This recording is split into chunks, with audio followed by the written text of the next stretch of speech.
भक्तजनों, माताओं, बहनों, सादर जय श्री कृष्ण। हमारे YouTube चैनल में आप सभी का बहुत बहुत स्वागत है। मैं हूं आपके साथ आचार्य धर्मेंद्र शास्त्री। सबसे पहले आपको और आपके पूरे परिवार को दुर्गाष्टमी, महानवमी की और चैत्री नवरात्रि के तथा श्री राम नवमी की बहुत बहुत शुभकामनाएं और बधाइयाँ। भगवती जगत जननी जगदम्बा का एवं प्रभु श्री राम का भरपूर आशीर्वाद आप सभी के जीवन पर सदैव बना रहे। आप सभी सुखी रहें, स्वस्थ रहें, व्यस्त रहें, मस्त रहें, निरंतर उन्नति तथा प्रगति को प्राप्त करते रहें। आज हम आपको बताने जा रहे हैं कि इस बार आपको दुर्गाष्टमी का, महाष्टमी का पूजन, अर्चन, हवन इत्यादि कर्म कब करना है तथा श्री रामनवमी, दुर्गा नवमी का पूजन अर्चन आपको कब करना है। ये संपूर्ण जानकारी इस वीडियो के माध्यम से हम आपको प्रदान करने जा रहे हैं। आप सभी से अनुरोध है कि हमारे इस ज्ञानवर्धक वीडियो को अंत तक देखिएगा और देखने के बाद अधिक से अधिक लोगों को शेयर भी कर दीजिएगा। चैत्र माह के शुक्ल पक्ष की जो नवरात्रि होती है उसे चैत्री नवरात्रि के नाम से जाना जाता है और अष्टमी तिथि के दिन अपने घर की, परिवार की, कुल की देवी का पूजन अर्चन विशेष रूप से किया जाता है। इस बार दुर्गाष्टमी, महाअष्टमी का जो महापर्व रहेगा वो 16 अप्रैल 2024 मंगलवार के दिन रहेगा। हालांकि अष्टमी तिथि का प्रारंभ सोमवार यानी 15 अप्रैल को दोपहर 12:16 से हो जाएगा, जो कि 16 अप्रैल मंगलवार के दिन में 1:27 पर अष्टमी तिथि समाप्त हो जाएगी। उसके बाद नवमी तिथि का प्रारंभ हो जाएगा। तो यदि आप प्रातःकालीन सूर्योदय के अनुसार अष्टमी का पूजन अर्चन करना चाहते हैं, उदया तिथि के अनुसार कुल देवी का पूजन अर्चन करना चाहते हैं, तो आपको 16 अप्रैल 2024 मंगलवार के दिन ही महाअष्टमी का कुल देवी का पूजन अर्चन करना चाहिए।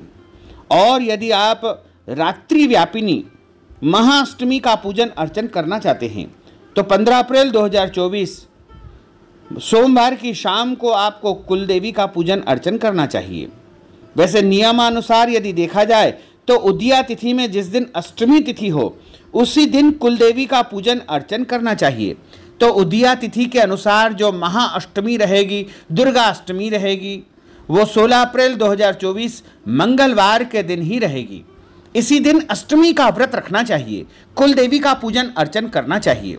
प्रत्येक परिवार की एक देवी होती है जिन्हें कुल देवी के नाम से जाना जाता है। सभी कुल की कुल देवियाँ अलग अलग होती है, लेकिन आपको यदि अपने कुल देवी के बारे में जानकारी प्राप्त नहीं है तो आप पूर्व दिशा की तरफ एक नारियल कुल देवी के नाम से अवश्य चढ़ा दीजिएगा, क्योंकि कुल देवी का आशीर्वाद होना बहुत आवश्यक होता है। कुल देवी की जब हम पूजा अर्चना नहीं कर पाते हैं तो ऐसे में देवी दोष हमारे परिवार के ऊपर लग जाता है।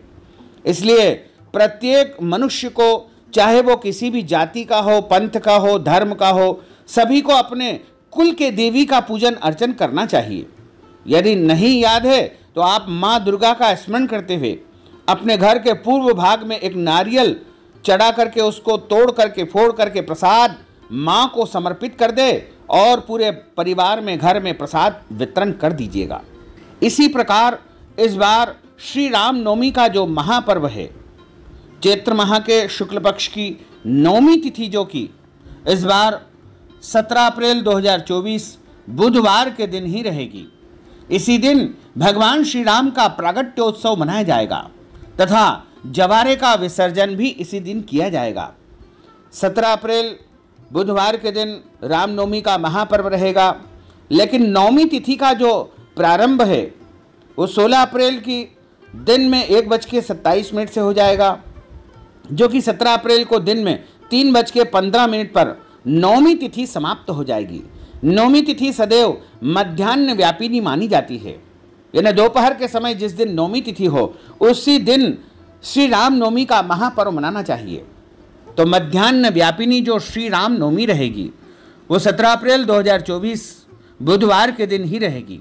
इसी दिन नवरात्रि का विसर्जन किया जाएगा, जवारों का विसर्जन किया जाएगा तथा नवरात्रि व्रत का जो पारणा करना होता है, वैसे तो नवमी के दिन व्रत रख करके दशहरे के दिन व्रत का पारणा करना चाहिए, यानी 18 अप्रैल 2024 गुरुवार की सुबह 6 बजे से लेकर के 8 बजे के बीच में आपको नवरात्रि व्रत का पारणा करना चाहिए, क्योंकि 9 रात्रि लगातार व्रत करने के बाद 10वें दिन व्रत को खोला जाता है, यानी व्रत का पारण किया जाता है।